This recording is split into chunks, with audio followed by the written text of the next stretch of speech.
Dios los bendiga. Estamos nuevamente con estas grabaciones que nos ayudan en este trabajo de conocimiento de la palabra de Dios. Hoy tenemos entonces un mensaje muy importante. Queremos que tanto católicos como no católicos escuchen. Lo importante es escuchar. Como es el Shema, en el Deuteronomio habla de escucha Israel. Entonces, ¿por qué se cree o creemos en la Trinidad? ¿Qué es la Trinidad? Tenemos que recordar y insistir que no hay tres dioses, tanto a católicos como no católicos. Hay un solo Dios, pero vamos a explicar entonces, ¿por qué creemos en la Trinidad? La Trinidad significa también divinidad y significa familia. Porque Trinidad viene de tres. Ya lo vamos a explicar con los textos bíblicos que los tenemos acá. Son muchísimos, son cientos, pero hay que escoger algunos, porque no podemos coger la Biblia y explicarla toda y decir texto por texto. Entonces, texto por texto no nos funciona. Entonces, cogemos algunos textos. Y esos textos nos van a llevar a hablar de que Dios es familia y es unidad y es Dios. Entonces, esa unidad y familia y Dios, ¿en dónde lo encontramos?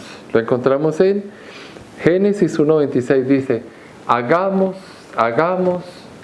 al hombre a imagen y semejanza. Hagamos al hombre a imagen y semejanza. Entonces, el hagamos es en plural, no singular. Aunque se habla de no tendrás otros dioses, como dice la palabra, en muchos textos que tampoco tenemos tiempo de decirlo, entonces, pero usted puede encontrar que es un solo Dios, pero Jesús ya con Isaías 7, si aquí dice, hagamos al hombre de nuestra imagen y semejanza, pasamos a Isaías 7:10. Isaías 7:10 dice, el Emmanuel. ¿Qué significa el Dios con nosotros? Es Isaías 7, versículo 10, tú puedes pausar y leer. Puedes pausar y leer y buscar. Entonces, el Emmanuel, y significa la Virgen está encinta. Si decimos que una virgen o doncella está encinta, no tiene esposo, significa que hay un milagro. Porque si decimos que la Virgen está encinta, es por obra de Dios, como dice Lucas. En Lucas capítulo 1 dice que el Espíritu Santo cubrió a la Santísima Virgen María o a la Virgen María, y entonces María también quedó encinta, que le decimos que es la Virgen que trae al Emmanuel o que trae para nosotros el Mesías, Jesús. Entonces decimos, desde Isaías 7 se prefigura que hay un Dios creador. El hagamos, los fariseos le decían a Jesús cuando le estaban persiguiendo, tú no tienes 50 años y te crees que ya conoces a Abraham. Ustedes pueden buscar también el texto bíblico donde dice exactamente eso. Entonces Jesús les decía que él estaba antes que Abraham. Si estaba antes que Abraham, que es el Padre en la fe, significa que él es superior, que él ya existe y preexiste. Entonces, la Trinidad es divinidad, que es Dios, que es familia. Génesis 1:26, hagamos. En Isaías 7, el Emmanuel, la Virgen está encinta. Entonces hay un milagro de Dios que es Lucas 1:37. ¿Qué dice Lucas 1:37? Dice, para Dios no hay nada imposible. Entonces, como para Dios no hay nada imposible, los milagros de Dios. Que la Virgen, o sea, no tiene esposo, porque San José, en Lucas 1:26 y Lucas 1:42, habla, el ángel del Señor anunció a María y ella dijo el sí, he aquí la esclava del Señor. Ella la cubre el Espíritu Santo para que nazca Jesús. San José es un esposo, pero no esposo en carne, sino en espiritual. Es un esposo que la cuida, porque el esposo es el Espíritu Santo, que es Dios. Entonces no puede ser el esposo el Espíritu Santo y el esposo San José. Serían dos esposos. Es imposible. Si María ya estaba encinta, tanto en el Emanuel, en Isaías 7, como en Lucas 1, 26 y 42, entonces es hijo de Dios. San José es escogido por Dios, porque San José, cuando se dio cuenta que estaba en embarazo, él se iba a ir. Y el ángel se le aparece también y le dice: no se vaya, porque quien van a nacer es por obra del Espíritu Santo. Entonces, cuando en Isaías 7 dice que una virgen tendrá un hijo, no dice una virgen tendrá 10 hijos, 5 hijos, porque muchos dicen que María tuvo más hijos. No, porque es un hijo. Es otra predicación, otra enseñanza que no la podemos dar acá, y comprobamos de que María solamente tuvo un hijo. ¿Y cómo lo comprobamos? Aunque dice la palabra que en Mateo 12 que tenía más hermanos, pero son hermanos parientes, hermanos primos, hermanos tíos. La familia estaba afuera esperándolo, porque Jesús vivía con los hermanos y los discípulos, pero todos los discípulos eran los que estaban, los 12 apóstoles, y los hermanos son todos, es la comunidad. ¿Cómo comprobamos que Cristo no tuvo más hermanos? Porque cuando Cristo estaba muriendo, en Lucas 23, cuando él estaba muriendo, le dice a María: a tu hijo, y ahí tienes a tu madre. ¿Qué significa? Que María estaba sola.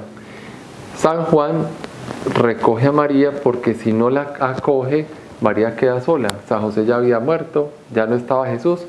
Si hubiera tenido más hermanos, Jesús se hubiera quedado viviendo con los hermanos, pero estaba sola. Entonces, una mujer sola en Israel no podía trabajar, tenía que ser limosnera. Entonces Jesús no iba a permitir que su madre fuera una limosnera. El pueblo, esa es la exégesis. En la exégesis de lugar, de tiempo y de momento, una mujer no podía trabajar. En ese tiempo las mujeres no podían trabajar, solo trabajaban los hombres. Las mujeres las mantenían los hombres, entonces ella tenía que volverse a casar, y ella no se iba a volver a casar porque era la madre de Dios. Entonces ella quedaba sola. Entonces San Juan la recibe. Busquen en Lucas 23. Entonces, volvamos. ¿Cómo comprobamos que es la Trinidad? Porque hay un Padre, hay un Hijo, el Emanuel, un bautismo, Mateo 3:13. Mateo 3:13, el Espíritu bajó y una voz dijo: este es mi Hijo, el predilecto. Una voz, ¿cuál voz? La voz de Dios. ¿A quién bautizó? A Jesús. ¿Quién llegó? ¿Quién bajó? El Espíritu Santo. ¿Cuál fue la voz? Fue la voz del Padre. Entonces está el Hijo, baja el Espíritu Santo en forma de paloma, y el que habla es el Padre. Entonces, siendo el Padre, está hablando al Hijo que manda el Espíritu Santo. En la muerte de Jesús también comprobamos que hay un Padre. Cuando dice en Lucas 23:46, Padre, en tus manos encomiendo mi espíritu. Hay muchas iglesias que dicen que solamente es Jehová, Recordemos que cómo va a ser Jehová, solamente Jehová, si el Padre envía al Hijo. Aquí está comprobado. Él no va a decir: Padre, en tus manos me encomiendo yo, o yo estoy en el Padre y yo soy el mismo que el Padre. No, porque estamos hablando de Padre en tus manos. O sea, aquí hay un error de muchos movimientos e iglesias, que entonces, si el Padre es el Hijo y el Hijo es el Padre, no, que se parecen. Cuando Felipe le dice: muéstranos al Padre, Jesús responde: hace tanto tiempo que estás conmigo, pero es porque Jesús dice que lo que hace Él lo hace el Padre, porque están en la unidad, en la divinidad, en la familia, en Dios, la unidad. Por eso muchos se confunden, porque como no saben que es divinidad, entonces no saben separar Padre e Hijo. En Hechos capítulo 2, versículo 1, el envío del Espíritu Santo es en Jerusalén. Él les dice: no se vayan de Jerusalén, que les voy a mandar el Espíritu Santo. Cuando Él manda el Espíritu Santo, está configurando esa acción de Dios del Espíritu para ellos. O sea, ya es la tercera persona. Hay un Padre. Él no dice: yo mando al Padre, o yo me quedo con ustedes. Sí se queda con nosotros, porque Él dice, estaré con ustedes hasta el final, pero es el Espíritu el que nos da el conocimiento, porque Jesús está esperando hasta el final de los tiempos para poder juntarlo todo. Y dice el Apocalipsis, al final Jesús entregará todo al Padre, Apocalipsis 20, 21, Él le entregará todo al Padre. Entonces, Hechos 2, 1. En 2 Corintios 13, 14, despedida trinitaria. ¿Qué es una despedida trinitaria? Como un saludo trinitario. San Pablo en 2 Corintios 13, 14 dice, la gracia de nuestro Señor Jesucristo, el amor del Padre y en la presencia del Espíritu Santo, en la presencia del Espíritu Santo. Esa presencia del Espíritu Santo es como nos llamamos los católicos, repiten mucho esto. Se repite mucho el saludo cuando dice el nombre del Padre, del Hijo y del Espíritu Santo, cuando se repite el saludo trinitario. Ese saludo trinitario es por Jesús. Cuando San Pablo dice, los saludo enviado por Jesús y por Dios Padre. Es un saludo. Y una despedida es 2 Corintios 13, 14. Entonces se despide la gracia de nuestro Señor Jesucristo, el amor del Padre, en la presencia del Espíritu Santo. O una bendición. Cuando un sacerdote dice yo los bendigo, ya hablamos de quién es el Padre, de que solamente el Padre es Dios. Pero en otra grabación dice de por qué nos llaman Padre, porque llaman Padre a los sacerdotes, porque es un calificativo como el Padre Abraham. Entonces se bendice por bendición trinitaria. No es que tengamos el poder, un sacerdote no tiene el poder, tiene el ministerio, como dice 1 Corintios 12, de gobierno, es ministerio. O una elección, Juan capítulo 20, 21, que deja el Espíritu Santo a los apóstoles. Por eso la iglesia también, otra grabación, debe ser apostólica. Entonces comprobamos todo esto.